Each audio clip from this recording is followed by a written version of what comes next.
This is the famous Bluebird, the car that will attempt to break the world's land speed record. And one of these men will drive it. What is your name, please? My name is Donald Campbell. What is your name, please? My name is Donald Campbell. What is your name, please? My name is Donald Campbell. Two of these people are imposters. Only one is the real Donald Campbell and is the only one sworn to tell the truth. Now, here is our host, Bud Collier.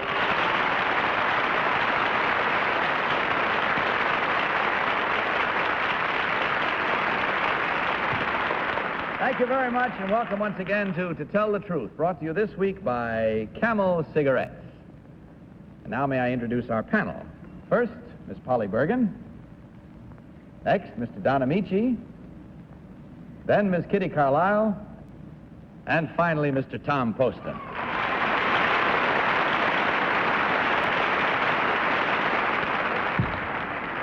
Our panel, will you please follow along with your copies of this first affidavit as I read it. I, Donald Campbell, am the holder of the world's speed record on water. In May of last year, I drove my jet-powered Bluebird over Lake Coniston, England, at a speed of 260 miles per hour. I am in this country to attempt to break the land speed record. My car, also named Bluebird, is powered with a gas turbine engine of over 4,000 horsepower. Our ultimate target is a speed of 500 miles an hour. Signed, Donald Campbell.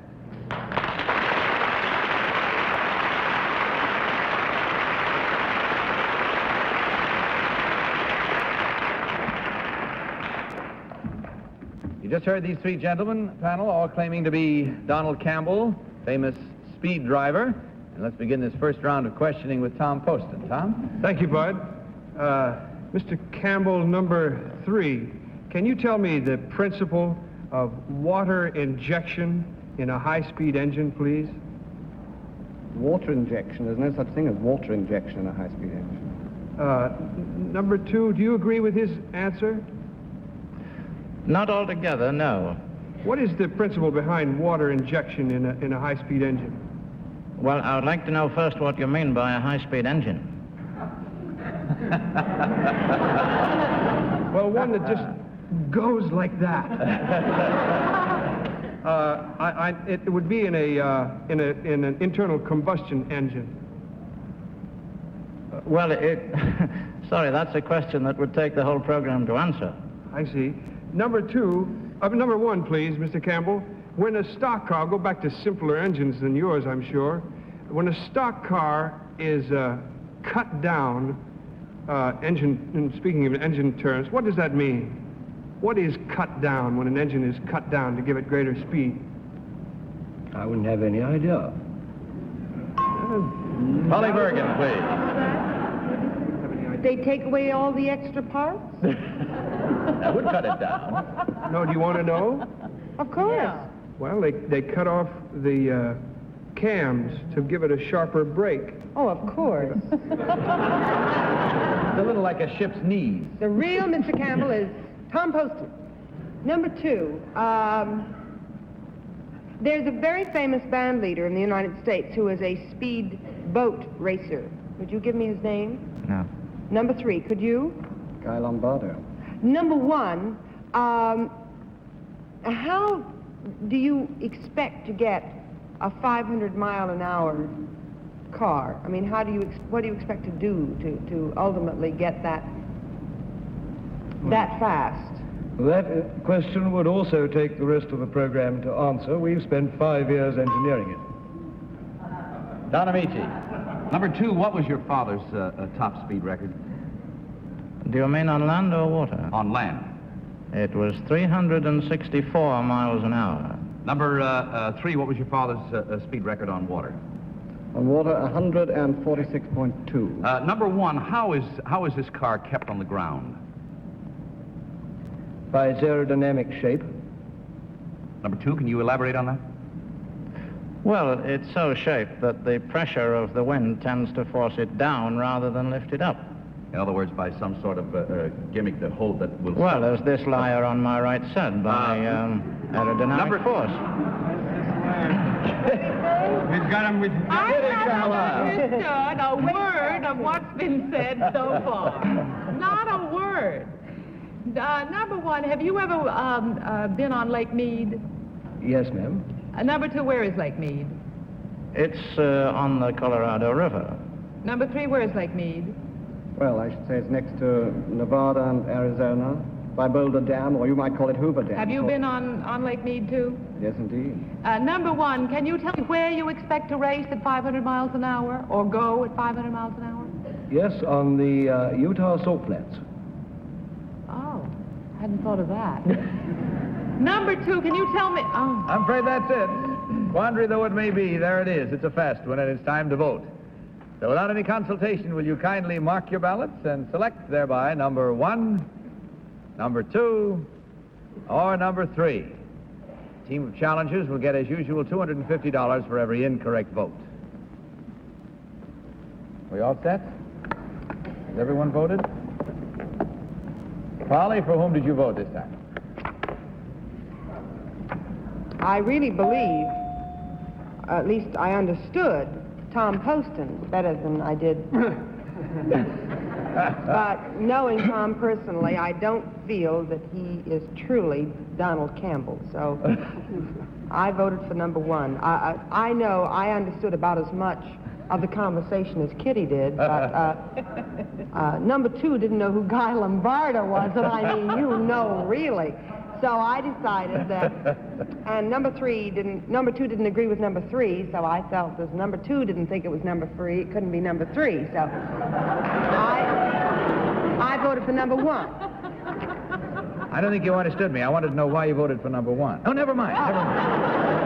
Don Ameche, please, your vote. I voted for number 2. I thought they were all extremely well trained, but I'm quite certain his father's speed land record was about 326, somewhere in there. At least I thought that. Kitty, which one takes your vote? I voted for number 2 on a very special reason. I once saw Donald Campbell racing in a newsreel on Lake Mead, and although I didn't see his face, he had a big helmet on. It looked to me as if it was number 2.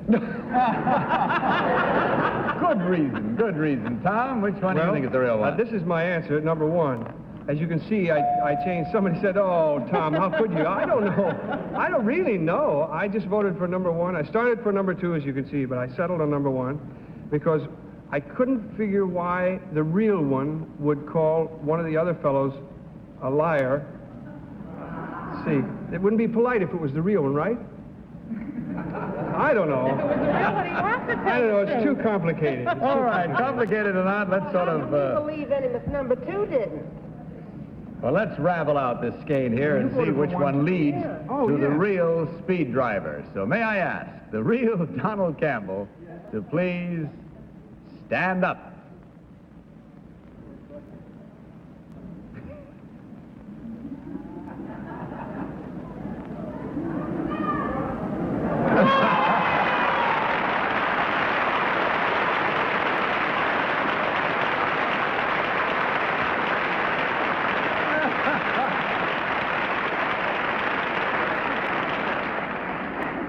Thank you, sir. I want to say at this point that no matter how fast they may drive on land or sea, I've never seen a climax milked like that one was. Number 2, would you give us your real name and what you really do, please?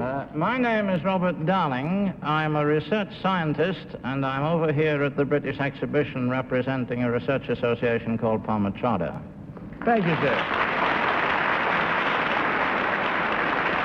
And number 3, your real name and what you do, please. My name is Peter Ford. I'm sales director of Coventry Climax, and we are makers of portable firefighting pumps. Thank you, sir. Well, it's been a great pleasure having the 3 of you. Much success to you in your attempt at that speed record. I hope you make it, and safely, sir. And checking the score, we find there was just 2 incorrect votes at $250 each for a total of $500 from Campbell's, and of course, a carton of Campbell's cigarettes for each of you on your way out. Thank you for being with us. Good night and good luck.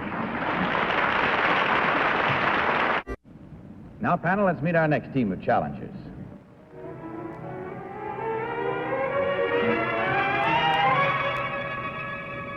What is your name, please? My name is Jim Blevins. What is your name, please? My name is Jim Blevins. What is your name, please? My name is Jim Blevins. Again, panel, will you follow along with your copies of this affidavit? I, Jim Blevins, the mayor of Popcorn Village, am often called the Popcorn King of the world. In addition to selling popcorn domestically, I have personally introduced the product to countries of the Middle East and Asia. To many people, the most interesting aspect of my work is the presidential election poll, which I conduct among 30 million popcorn munchers in movie houses throughout the nation.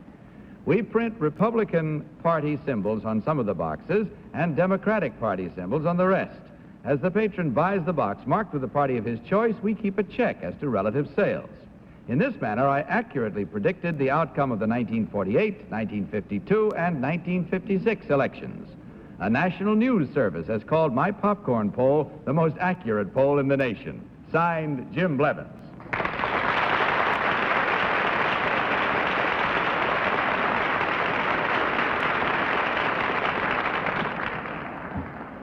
Three gentlemen panel whom you just heard claiming to be each one Jim Blevins, Popcorn King. And let's begin this round of cross-examining with Polly Bergen. Polly? Thank you, Bud. Number one, do you allow children to buy the popcorn with the symbols on them, or do you keep them on the plain boxes, or Any what? person that has the purchase price can buy. Oh. Well, don't you find that the children sort of, who buy the popcorn sort of get the election We result find that mixed up? usually reflects the views of their parents. Oh, I see.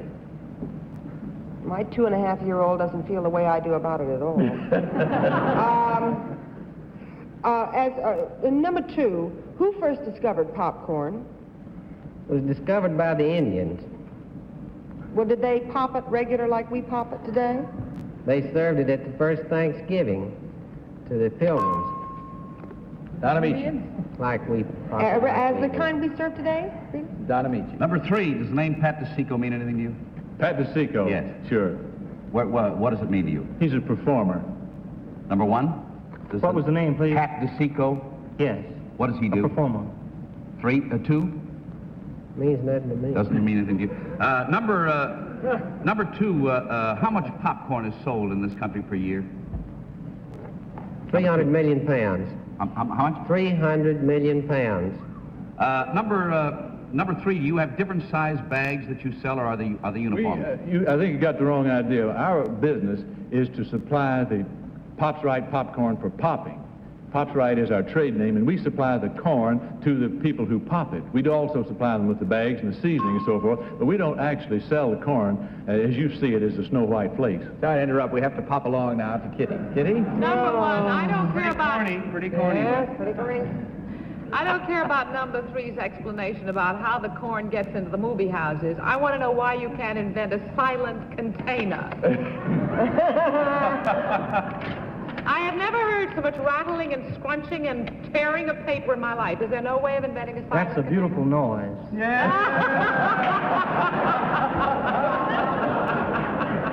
Don Poston, please. Oh, Kitty. I didn't get a chance to say much. Tell me, number two, what were your sales during the Ten Commandments as related to Ben-Hur?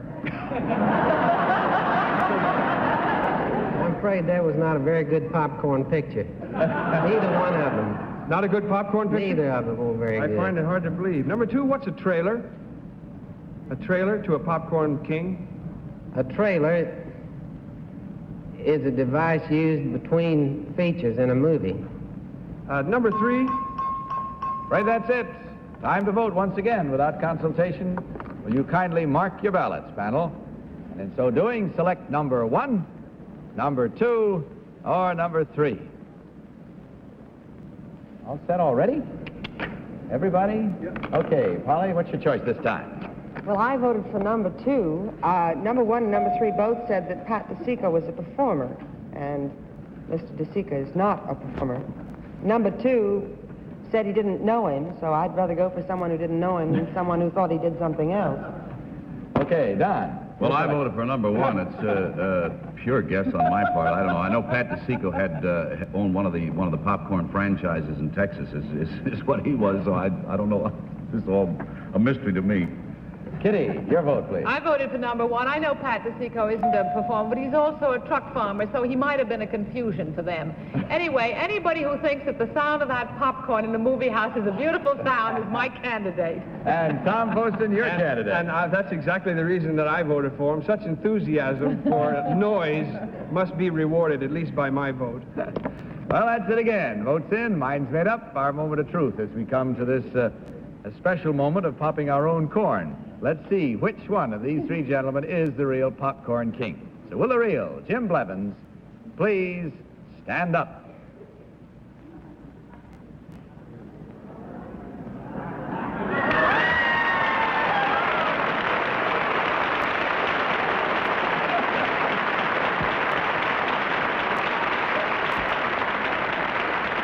Thank you very much, sir.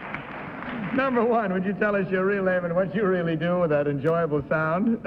My name is Alton Cruz. I'm from Centerville, Alabama, and I'm a principal of Druid Hills High School in Atlanta, Georgia.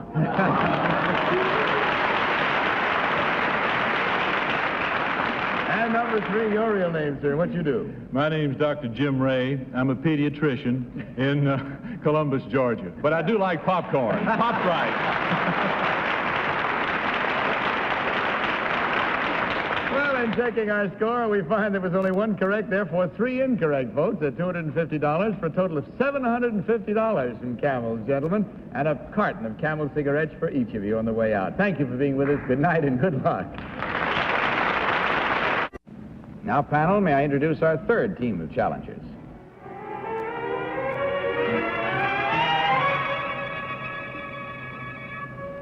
What is your name, please? My name is Bob Paul, and this is my partner, Barbara Wagner. What is your name, please? My name is Barbara Wagner, and this is my partner, Bob Paul. What is your name, please? My name is Bob Paul. My name is Barbara Wagner. Okay, panel, will you please follow along with your copies of this affidavit? We, Barbara Wagner and Bob Paul, have recently been named Canadian Athletes of the Year. We are figure skaters. Since we first skated together as a pair 8 years ago, we have won 5 Canadian championships, 2 North American championships, and 4 world championships. At Squaw Valley last February, we broke all existing point-scoring records to win the 1960 Olympic Championship. Signed, Barbara Wagner and Bob Paul.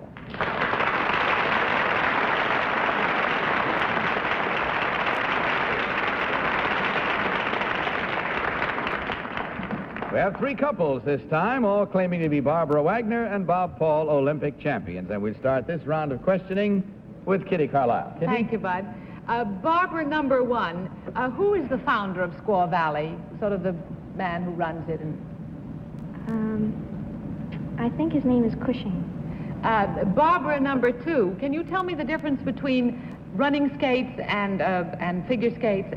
Well, they're figure skates, and then there are racing skates. Well, what do the figure skates look like at the end? Figure skates have toe picks, and they also have a heel on them, whereas racing skates have a straight blade and no heel. Bob Paul, number three. Tell me, how many points did you have to rake up to win this fantastic? Well, it is not how many points you have to rake up, so to speak. It's the highest No, rake up is a rating terrible idea in skating. It's the highest amount of points, and we received 5.8, the highest for a pair. 5 point what? 5.8, which was the highest amount given. Tom Poston. Thank you. Bob Paul, number two. What does the expression north of steel mean? North of Steel? Yes. Do you happen to know? Nope. Does your partner, Barbara, do you know? Never heard of it. Number three, please. As a Canadian, do you know what the expression north of steel means? No, I don't. I'll ask number one. May I please, Bob, number one? Sorry, don't know. You don't know? Can you tell me, number two, what are the residents of Newfoundland called familiarly? Number two, Bob. Number two, Bob. Canadians. Number three, is there another designation that they have? It's a familiar term. Well, we don't differentiate in Canada. Oh, I know. Polly. See, that was a sneaky way out. It's so difficult, you know, because I remember watching them on television, and now I can't for the life of me recognize which one it was. And I watched because they were really absolutely beautiful. I don't know if all of you saw them, but it was just a beautiful contest. Number 2, Barbara, number 2. Have you ever skated alone, either one of you? Yes. Barbara, number 3, were you in competition alone, ever? No. Bob, number 1, have you ever been in the Olympics before? Yes. As a team? Yes. Have you won? No. Don Ameche, please. Barbara, number 1, where were you, what position were you in at Squaw Valley in regard to the rest of the events, the skating events I'm talking about? You mean the date time? No, when you performed. We skated in the morning, is that what you mean? No, I mean in a relationship to the other events that were performed. Like the girl championship was where, and the boy championship was where. Oh, they're all in the same place. No, I understand. Where, Bob, number 1, did you perform in relation to the others? We were the first competition. Before the girl championship, Barbara, number 1, yes. where? Before, one of the first events of the games. I guess that's it. Once more, we have to mark our ballots and cast our votes without consultation, if you will, please. And select as before, number 1, couple number 1, couple number 2, or couple number 3. Oh, Tough one, it's eh? really tough. Everybody marked?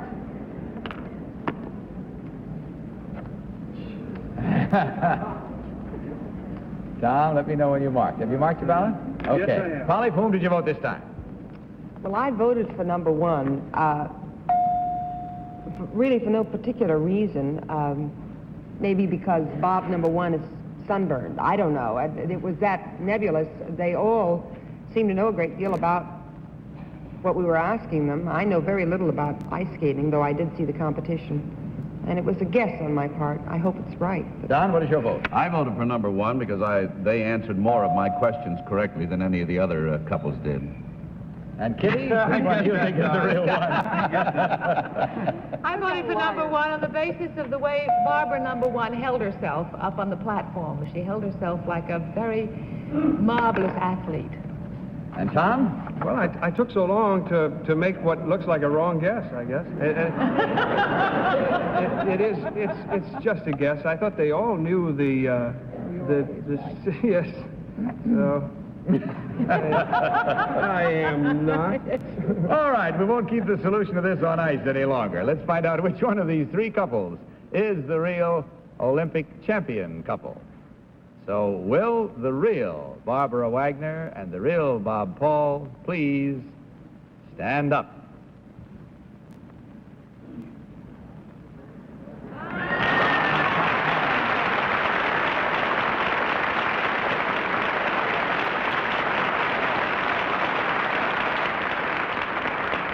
Thank you very much, Bob and Barbara. Couple number 2. Would you tell us who you really are and what you do, please? Bob, number 2. My name is Henri Moreau. I'm a stockbroker with Harris Supplement Company. And Barbara? Barbara, number 2? My name is Carol Tormey, and I'm a sales receptionist at the Guggenheim Museum. Thank you. And now, Bob, number 3. My name is Joe Cardwell, and this is my wife, Irene, and we do a magic act.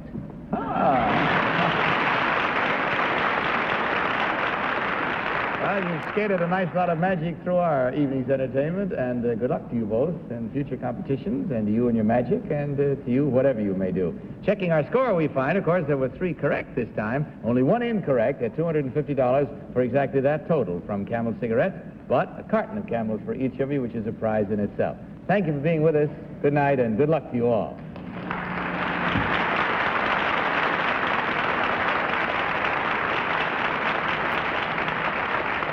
And now something short and sweet from our alternate sponsor, Helene Curtis. Well, I guess that's all we have time for tonight, except I would like to remind all of you watching our show, and you here in our theater studio, that the earthquakes and the floods raging in Chile have caused untold havoc. And the deaths are increasing every day. There's a threat of epidemics and increasing misery as well. Now, you can help as far away as you are. simply by giving to your local Red Cross chapter. Do that without delay. They need it. I guess that's it. Good night, panel. Good night, Bud. Bud Collier saying good night for Camel Cigarettes and reminding you to tell the truth. Good night, everybody. To Tell the Truth is a Mark Goodson, Bill Codman production in association with the CBS Television Network. Molly Bergen's Gowns by Lloyd Wyatt. Miss Carlisle's Hairstyles by John Bernard.